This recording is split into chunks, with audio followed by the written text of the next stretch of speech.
Bueno, de este lado me toca presentar algunos trabajos que realizamos dentro del colectivo artístico al cual pertenezco, que se llama IQLab, cuyos integrantes son Natalia Pajariño, también integrante de SEIARTE, Gerardo de la Vecchia, que está por ahí dando vueltas, que está también con otras actividades de Noviembre Electrónico, y yo. IQLab, como dice, es un colectivo artístico que desarrolla fundamentalmente instalaciones e intervenciones en espacios públicos y privados con herramientas tecnológicas o multimedia. Y por otro lado también tenemos como emprendimiento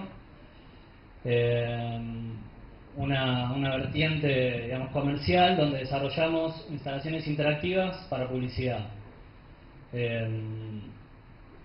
Fundamentalmente por una cuestión económica, pero bueno, que tratamos que nutra todo lo que tiene que ver con las inquietudes artísticas y expresivas propias, y que sea nutrida por ello, y también, digamos, que nos sirva para sustentar otros trabajos que van por ese lado. Empezamos a trabajar en 2006, y lo que quiero compartir son algunas impresiones o apreciaciones que tenemos dentro del colectivo que nos parecen que guían de manera muy fuerte la producción artística nuestra, o sea, obviamente, y que también operan como condicionadores o condicionamientos en otros colectivos o en otros artistas. La primera de estas impresiones se refiere a que accedemos a una realidad de segunda mano todo el tiempo, que está fundamentalmente mediada por la tecnología y esculpida por los intereses de los grupos de poder, ¿sí?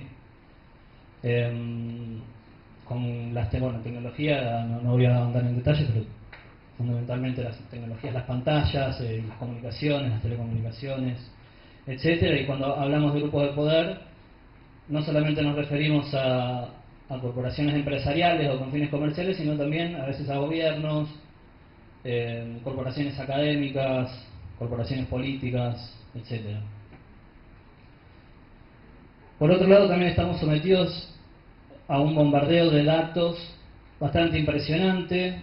Es muy frecuente escuchar respecto del bombardeo de información, pero quizás a nosotros nos gusta plantearlo más desde lo que son los datos, porque muchas veces no es información, son flashes y son cosas que aparecen y que simplemente son medidas o situaciones que no llegan a informar nada, sino que lo único que llegan a hacer es como a contaminar nuestra percepción. A veces sí, información. Y bueno, con todo eso vienen ideas y deseos que nos son transmitidos también todo el tiempo como si fueran necesidades propias, que son deseos impuestos desde la afuera. Y por otro lado, como tercer pata de estos condicionamientos principales, algo a lo que hacían mención algunos de las presentaciones anteriores también, que es el espacio público absolutamente controlado y en creciente control, ¿sí? Donde lo que podamos desarrollar ahí está fundamentalmente dirigido o limitado al desplazamiento del cuerpo y a desarrollar hábitos o actividades de consumo, ¿sí? No actividades creativas o de comunicación o de esparcimiento o expresivas, así que fundamentalmente al desplazamiento del cuerpo, al consumo o al desplazamiento para consumir también. Entonces, en función de esto nos planteamos algunos interrogantes, ¿no? Respecto de la realidad de segunda mano, cómo se insertan nuestros proyectos en un contexto donde lo que nos vienen, las ideas que nos vienen, las influencias están mediadas por otros. Muchas veces somos un eslabón bastante secundario de la cadena. Respecto al bombardeo de datos, bueno, ¿cuándo tenemos tiempo y espacio para reflexionar sobre nuestra propia condición individual y grupal si todo el tiempo estamos siendo invadidos por un montón de imágenes y de ideas y deseos de otros? Y bueno, respecto al espacio público, pensar cuáles son los espacios que ocupamos. Acá también me parece importante retomar las ideas que hace un rato se charlaban respecto de las diferencias entre espacios públicos y privados, o espacios públicos en contraprestación a los espacios de uso público, y bueno, y también repensar el espacio público, cuáles son realmente las actividades que se nos permiten desarrollar, o las que están vedadas o las que son condenadas, tanto legal como socialmente. ¿Podemos ejercer poder y control de modo de equilibrar la balanza? O sea, poder volver a hacer estas actividades comunicativas, expresivas, de esparcimiento, recreativas. A partir de ahora, bueno, vamos a, en función de estas impresiones, les voy a presentar 3 proyectos que me parecen se insertan de distinta manera y que van abordando estas problemáticas de distintas formas. Graffiti es un proyecto que realizamos entre 2006 y 2010, que fundamentalmente fueron intervenciones en espacios públicos de Buenos Aires y de Cusco, mediante intervenciones y proyecciones digitales de grafitis. El trabajo permitía a los transeúntes realizar una firma o dibujo de manera digital sobre las paredes de un espacio público. Cada inscripción realizada es proyectada en tiempo real, otorgándole al interactor la posibilidad de realizar un grafiti en forma legítima, expresarse, comunicarse con las personas y relacionarse con el espacio sintiendo lo propio, o acercándose a apropiárselo. Vemos que las instalaciones e intervenciones artísticas, entonces, al igual que otras acciones espaciales, colectivas, tienen hoy la capacidad de reivindicar, por un lado, el espacio físico compartido como un lugar legítimo para experiencias colectivas, y entonces para el intercambio de ideas y deseos más de primera mano, ¿no? Compartir el espacio, estar ahí diciendo lo que sentimos, lo que queremos, lo que nos pasa en ese momento, lo que no nos gusta, de una manera lo menos mediada por otros intereses. El uso del espacio público implica defender el valor de la presencia física de nuestros cuerpos y nuestras voces para este intercambio. Entonces la riqueza de la comunicación corporal y gestual. Pensamos al espacio público como un lugar de descubrimiento, pensando en el descubrimiento de cosas, en el descubrimiento de los demás y también principalmente en el descubrimiento de uno mismo en relación a los demás y a lo que puede compartir en esos espacios, por lo que los consideramos un lugar muy importante para el desarrollo social y cultural. En 2011 realizamos Papeles, una instalación interactiva que proponía al público reflexionar acerca de los roles asumidos por la gente, los grupos revolucionarios y la inteligencia de las dictaduras militares argentinas y chilenas en la década del 70. En septiembre de 1973, el gobierno democrático de Salvador Allende era derrocado por el general Augusto Pinochet. Entonces, centenares de residentes chilenos cruzaron la frontera hacia la Argentina en busca de asilo político. Las paredes de la sala de esta instalación fueron empapeladas con reproducciones de afiches y panfletos que manifestaban sobre la solidaridad de agrupaciones argentinas para con los exiliados políticos que venían de Chile. Sobre estos panfletos y afiches eran proyectados documentos y fichas de identificación utilizadas como instrumentos de control por las fuerzas de inteligencia de la Argentina de aquella época, que iban ya en las fronteras o haciendo trabajo de inteligencia en las diferentes ciudades, adquiriendo información, nombres, a qué se dedicaban, fecha de nacimiento, bueno, además creaban un montón de categorías en donde agrupaban a las personas que venían de Chile, etc.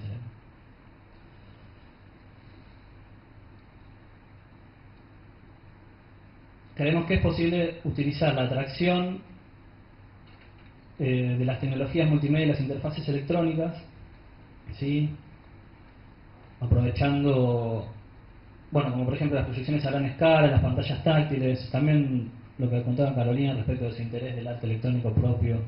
Para nosotros la atracción de las tecnologías es fundamental, que combinada con los lenguajes y estrategias estéticas, tienen un gran potencial en la promoción del involucramiento del intercambio colectivo, ¿sí?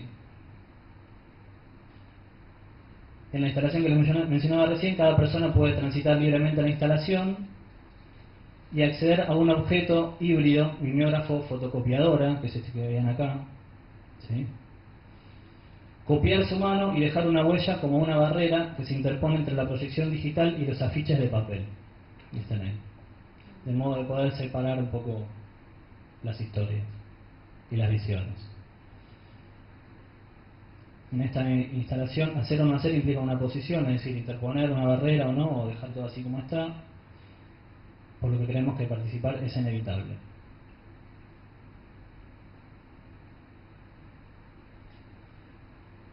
La fuente de los sueños es otro trabajo, en este caso de 2010, perdón. El Media Lab del Centro Cultural de España de Buenos Aires nos convocó como grupo para diseñar, junto a distintas ONGs que también fueron convocadas, una actividad artística que debiera enfrentar y ser un agente de cambio para la problemática de la pobreza. Finalmente diseñamos un anteproyecto de una intervención que llamamos La Fuente de los Sueños, como ven acá. Sin embargo, la propuesta no pudo ser concretada debido a la crisis económica de España en ese año, ya que los fondos para materializarla provenían directamente del Estado español. Entonces nos preguntábamos, bueno, nos proponían luchar contra la pobreza, ¿qué es la pobreza? ¿No?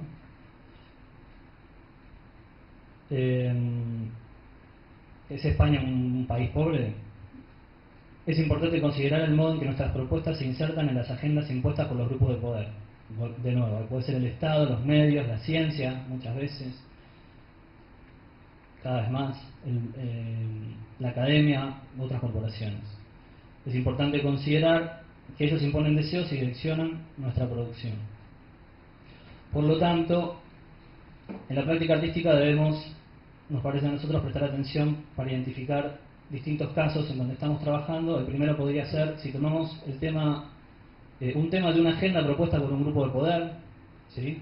Directamente propuesta o impuesta por un grupo de poder. En ese caso particular, si afirmamos directamente y sin demasiado cuestionamiento, reafirmamos lo que nos proponen, o si hacemos un reenfoque dentro de esa agenda en función de lo que nos parece posible o si nos interesa trabajar, generando una contrapropuesta que ahora vamos a ver que nosotros nos fuimos más por ese lado dentro del proyecto de La Fuente de los Sueños. Y por otro lado, quizás algo que vemos que es menos frecuente, proponer un tema por fuera de las agendas impuestas, que es el caso del graffiti.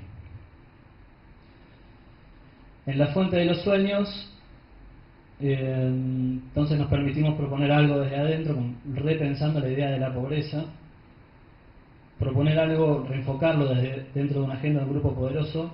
Para nosotros nos permite jerarquizar una idea en función de su propia relevancia, más allá desde dónde viene, darle una entidad y un peso específico propio por eso, abrir el juego desde la perspectiva nuestra propia personal y no desde donde se nos propone, priorizando ciertos temas o enfoques de los temas que son propios a lo que nos pasa a nosotros.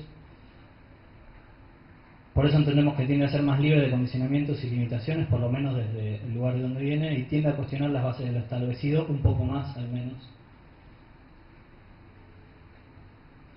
En el proyecto entonces La Fuente de los Sueños se propuso una instalación interactiva itinerante para espacios públicos compuesta por dos objetos, una cabina de deseos por un lado y una fuente de deseos por otro. En la cabina el público podría escribir un deseo, hablo en condicional porque no se pudo concretar. El público podría escribir un deseo y luego el mismo sería proyectado en el agua, en la fuente. La idea de fuente, bueno, refería al origen de los sueños y a su potencia y a cómo los sueños son como el agua que fluyen y se entremezclan y los podemos compartir.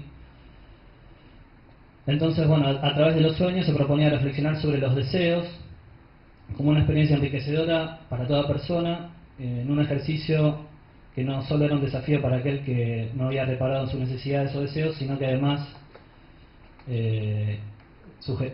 proponía un ejercicio para aquellos que querían tenerlo completamente en claro.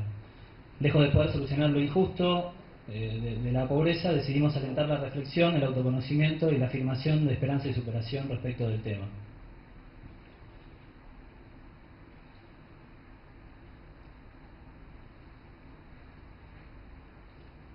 En el caso de papeles, bueno, afirmamos dentro de una agenda propuesta desde una dependencia gubernamental, desde donde desarrollamos el trabajo. En este caso, operamos dentro de un marco establecido y bueno, decidimos continuar en él por una cuestión de interés propio. Sin embargo, creemos que es posible que en estos casos las propuestas generen reflexiones sobre la propia agenda que la contiene también, ¿no? podemos descartar eso. En el caso de graffiti, consideramos que es un tema que va por fuera de agendas de grupos poderosos, dado que el espacio público como lugar de experiencias y expresiones no es una prioridad en la agenda del Estado ni de ningún otro tipo de corporación. Al contrario, los grafitis en la ciudad manifiestan deseos, opiniones, marcas individuales y colectivas que manifiestan identidades, como aquí estamos, somos de esta manera. En el caso de graffiti tuvimos que lidiar con la prohibición proponiendo una manera de apropiarse del espacio y de comunicarse sin que esto fuera punible. Bueno, no puedo ahondar en muchos detalles por el tiempo que tenemos, pero fue todo un tema conseguir permisos y decidir hacerlo con o sin permiso en un lugar como Cusco. Y bueno, finalmente lo pudimos hacer.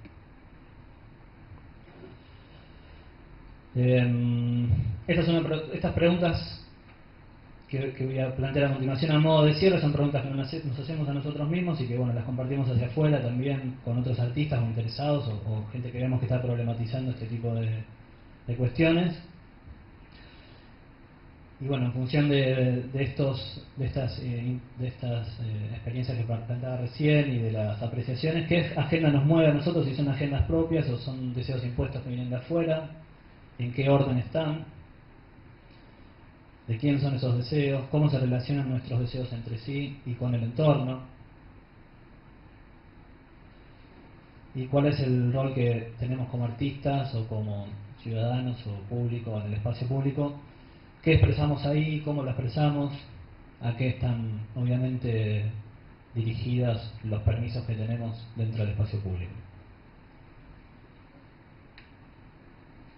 Bueno, ahora sí nada más y quedo a disposición para preguntas y comentarios.